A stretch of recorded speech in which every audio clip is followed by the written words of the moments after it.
اگر آپ ان کی اپنی زندگیاں دیکھ لینا، یہ موٹیویشنل سپیکر جو ہوتے ہیں ان میں سے بہت سارے خودکشیاں کر لیتے ہیں، لوگوں کو بڑی موٹیویشن دیتے ہیں، اپنی زندگیاں ٹھیک نہیں ہوتی۔ کبھی پیغمبر علیہ السلام نے اپنی ذات کی خاطر کبھی کسی سے، تو یہ جو اور شخصیت کے اندر ایک بیلنس اور توازن ہے، یہ آپ کو کائنات کی کسی ذات کے اندر اتنا نہیں ملے گا جتنا پیغمبر علیہ السلام کے اندر ہے۔ اور پھر آپ صلی اللہ علیہ وسلم کی اگر آپ زندگی کا مطالعہ کریں، ویسے تو آپ کی زندگی کے ایک ایک گوشے کو اگر بیان کیا جائے تو اس پہ کتنا ہی عرصہ درکار ہے، اس کے لیے پورے سال کے جمعے لگ سکتے ہیں، لیکن اگر آپ دیکھیں کہ پیغمبر علیہ السلام کو اللہ تعالیٰ نے جو خوبیاں دے کے بھیجا، ان میں سے صرف 2 کا مختصر تذکرہ کروں گا۔ ان میں سے ایک بات ہے، وہ ہے قول اور عمل دونوں کو ساتھ لے کے چلنا۔ دنیا میں بڑے بڑے فلاسفر ہوتے ہیں، بڑی بڑی اچھی باتیں کرنے والے، اخلاقیات کے لیکچر جھاڑنے والے، اگر آپ ان کی اپنی زندگیاں دیکھ لینا، یہ موٹیویشنل سپیکر جو ہوتے ہیں ان میں سے بہت سارے خودکشیاں کر لیتے ہیں، لوگوں کو بڑی موٹیویشن دیتے ہیں، اپنی زندگیاں ٹھیک نہیں ہوتی۔ یہ جناب وہ کاؤنسلنگ کرنے والے، جی یہ فیملی کاؤنسلنگ کرتے ہیں، ان کے اپنے گھر جو ہیں وہ اجڑے ہوئے ہوتے ہیں۔ تو آپ کو دنیا میں ایسی بے شمار مثالیں ملیں گی۔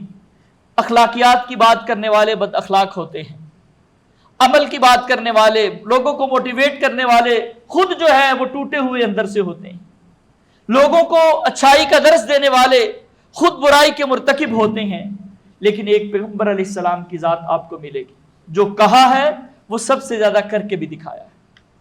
لوگوں کو اگر نماز کی تلقین کی ہے تو حضرت عائشہ رضی اللہ تعالیٰ عنہ فرماتی ہیں کہ پیغمبر علیہ السلام ہمارے ساتھ گھر کے کام کاج میں لگے رہتے تھے، اور جب اذان ہوتی تو پھر آپ ایسے ہو جاتے جیسے ہمیں پہچانتے ہی نہیں ہیں، یعنی کوئی توجہ ہی نہیں ہے گھر کی طرف، پھر ایک ہی فکر ہے کہ اب میں نے مسجد میں جانا ہے۔ لوگوں کو اگر یہ ترغیب دیتے ہیں کہ اللہ نفل پڑھنے والوں سے محبت کرتے ہیں، تو خود حضرت عائشہ فرماتی ہے کہ پیغمبر علیہ السلام قیام اتنا لمبا کرتے کہ پاؤں پہ ورم آ جایا کرتا تھا، پاؤں سوج جایا کرتے تھے۔ وجہ پوچھی تو فرماتے ہیں کہ اللہ نے مجھے اتنے اعزازات سے جو نوازا ہے، میں اللہ کا شکر ادا کرنے کے لیے اللہ کی عبادت کرتا ہوں۔ تو لوگوں کو اگر شکر کا درس دیتے ہیں، خود بھی شکر گزاری کا بہترین نمونہ، وہ میں نے حدیث کئی دفعہ بیان کی ہے کہ بھوک کی وجہ سے حضرت ابوبکر، حضرت عمر فاروق، حضرت محمد صلی اللہ علیہ وسلم گھر سے باہر ہیں، پھر ایک صحابی کے پاس جاتے ہیں، تھوڑی سی کھجوریں اور پانی ملتا ہے، اور کھانے کے بعد اپنے صحابہ کو کہتے ہیں کہ یہ وہ نعمتیں ہیں جن کا اللہ نے قیامت والے دن سوال کرنا۔ فرمایا کہ عرض علی، اللہ نے میرے لیے یہ پیشکش کی، ان یجعل لی بطحاء مکہ ذہبا، کہ مکہ کی وادی میرے لیے سونے کی بنا دی جائے، لیکن میں نے اللہ سے کہا کہ نہیں اللہ، میں یہ چاہتا ہوں کہ ایک دن میں سیر ہو کے کھاؤں، ایک دن مجھے بھوک ملے، جب بھوکا رہوں گا تضرعت الیک، اللہ صبر کروں گا، تیری طرف لوٹوں گا، اور اذا شبعت، جب سیر ہو کے کھاؤں گا، شکرت لک، اللہ تیرا شکریہ ادا کروں گا، مت لک، اللہ تیری تعریف بیان کروں گا۔ تو جس چیز کا لوگوں کو درس دیا ہے، اور پیغمبر علیہ السلام کیا فرماتے ہیں؟ فرماتے ہیں کہ تم میں سے بہترین وہ ہے جو خیرکم لأہلہ، جو اپنے گھر والوں کے لیے بہتر ہے، جس کا اپنے گھر والوں کے ساتھ سب سے اچھا سلوک ہے وہ تم میں سب سے اچھا ہے۔ اور ساتھ کیا فرمایا؟ انا خیرکم لأہلی، اور میں تم سب سے زیادہ اپنے گھر والوں کے ساتھ اچھا سلوک کرنے والا ہوں۔ یہ نہیں ہے کہ بس لوگوں کو لیکچر دینے ہیں۔ تو جس چیز کو پیغمبر علیہ السلام نے لوگوں کے سامنے رکھا ہے، اس کا عملی نمونہ بھی سامنے رکھا ہے، عمل کر کے بھی دکھایا ہے اس پہ۔ لوگوں کو اگر ترغیب دلائی ہے کہ انفاق کیا کرو، خرچ کیا کرو اللہ کے راستے میں، تو خود پیغمبر علیہ السلام جو ہے وہ ہر چیز خرچ کر دیتے ہیں، مال و اسباب کے ڈھیر آتے ہیں۔ ایک وقت ایسا بھی آیا مدینہ کی ریاست پہ کہ مال غنیمت کے ڈھیروں کے ڈھیر آیا کرتے تھے، لیکن پیغمبر علیہ السلام کی اپنی حالت یہ ہے کہ وفات کے وقت بھی جو ہے وہ قرض لے کے زرہ رکھی ہوئی ہے گروی، اور کچھ قرض جو ہے وہ لیا ہوا ہے گھر کے اخراجات کے لیے کہ جب آئیں گے تو ادا کر دیا جائے۔ پیغمبر علیہ السلام کے اثاثے دیکھیے کیا تھے، کس طرح کی زندگی گزاری۔ لوگوں کو اگر سادگی کا سبق دیا ہے تو خود شاہانہ زندگی نہیں گزاری۔ لوگوں کو اگر خرچ کرنے کا حکم دیا ہے تو صحابی کیا کہتے ہیں کہ پیغمبر علیہ السلام کان اجود من الریح المرسلہ، جس طرح تیز ہوا چلتی ہے نا، تیز آندھی چلتی ہے، اس طرح آپ اللہ کے راستے میں اپنے پیسے کو بہا دیا کرتے تھے، اس طرح خرچ کیا کرتے تھے۔ اگر لوگوں کو ایثار اور قربانی کا حکم دیا ہے تو سب سے زیادہ خود ایثار کرنے والے، قربانی دینے والے۔ خندق کے موقع پہ سارے خندق کھود رہے ہیں تو پیغمبر علیہ السلام خود بھی کدال پکڑ کے ساتھ خندق کھود رہے ہیں۔ اگر لوگ بھوکے ہیں تو پیغمبر علیہ السلام بھی بھوکے ہیں۔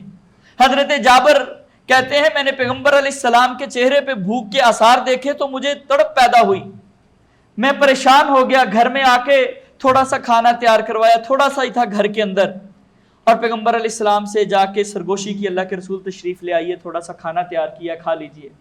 اللہ کے رسول صلی اللہ علیہ وسلم سارے صحابہ کو کہتے ہیں بھی آؤ، جابر نے ہماری دعوت کی ہے، ادھر چلتے ہیں۔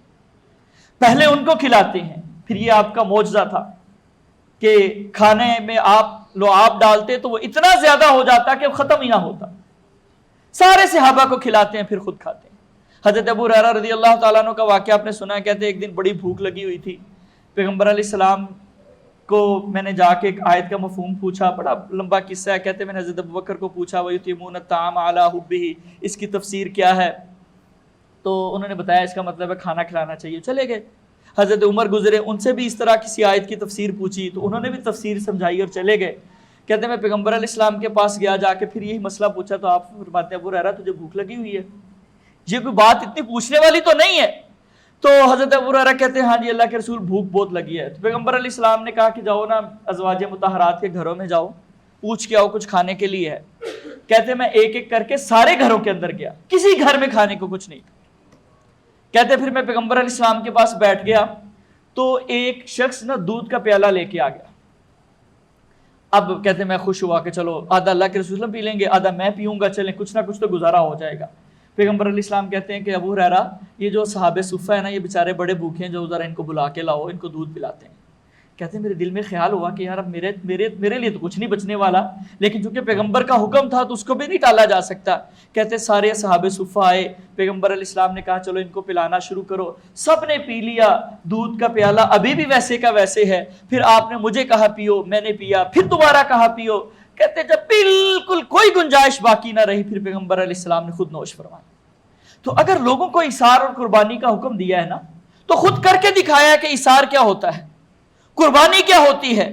تو یہ ایک امتزاج اور جو شخصیت کے اندر توازن ہے، یہ پیغمبر علیہ السلام کو ساری کائنات سے بہترین طریقے سے اللہ رب الجلال نے عطا کیا ہوتا۔ یعنی اگر آپ کی ذات کا مسئلہ ہے تو آپ سے زیادہ نرم ہی کوئی نہیں ہے۔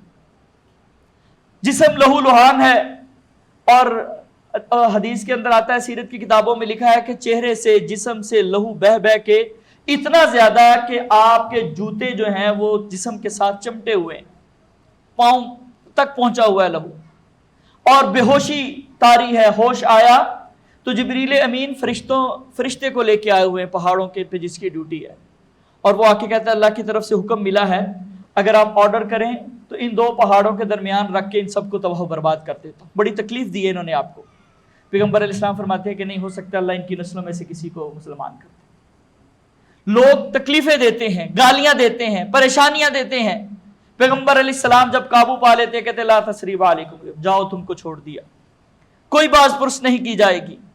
کبھی پیغمبر علیہ السلام نے اپنی ذات کی خاطر کبھی کسی سے بدلہ نہیں لیا، کبھی کسی کو پریشان نہیں کیا، کسی پہ سختی نہیں کی۔ سوئے ہوئے ہیں صحابہ منتشر ہیں، آ کے جناب ایک شخص تلوار لے کے کھڑا ہو جاتا ہے، بتائیں جی آج کون بچائے گا آپ کو؟ جب تلوار اس سے گرتی ہے پکڑ کے، فرماتے ہیں اب بتاؤ تمہیں کون بچائے گا، پھر اس کو معاف کر دیتے۔ تو لیکن دوسری طرف جب مسئلہ اجتماعی آتا ہے، قومی غیرت کا آتا ہے، تو پیغمبر علیہ السلام سب سے آگے میدان میں کھڑے ہوتے ہیں۔ حضرت علی رضی اللہ تعالیٰ عنہ جیسے بہادر، شجاع، کبھی، ان کی بہادری ضرب المثل ہے، ہر ایک کو پتا ہے کہ ان جیسا بہادر کوئی نہیں تھا۔ وہ کہتے ہیں کہ جب بڑا تیز رن پڑتا نا، بڑی تیز جنگ ہوتی، تو ہم جیسے بہادر بھی حضرت محمد صلی اللہ علیہ وسلم کی اوٹ میں رہ کے لڑا کرتے تھے۔ حنین کے مقام پہ جب لشکر منتشر ہوا، اچانک حملہ ہو گیا نا پہاڑوں سے، تو اللہ کے رسول صلی اللہ علیہ وسلم اکیلے میدان کے اندر کھڑے، انا ابن عبد المطلب، کہتے ہیں میں عبد المطلب کا بیٹا ہوں، انا النبی لا کذب، میں اللہ کا نبی ہوں، جھوٹا نہیں ہوں جو میدان چھوڑ کے بھاگ جاؤں گا۔ تو اجتماعی معاملات میں آپ کی بہادری بھی ضرب المثل ہے۔ لوگوں نے آ کے کہا کہ جی وہ فلاں کو آپ نے سزا سنا دی ہے ہاتھ کاٹنے کی، وہ بڑے اونچے قبیلے سے تعلق رکھتی ہے، قبیلے کی ناک کٹ جائے گی۔ فرمایا لو ان فاطمہ بنت محمد سرقت لقطعت یدہا، تم حدود اللہ کے معاملے میں مجھ سے سفارشیں کرنے آئے ہو، یہ اللہ کا آرڈر ہے، اس میں نرمی نہیں ہو سکتی، اگر میری بیٹی فاطمہ بھی چوری کرتی تو میں اس کے بھی ہاتھ کاٹ دیتا۔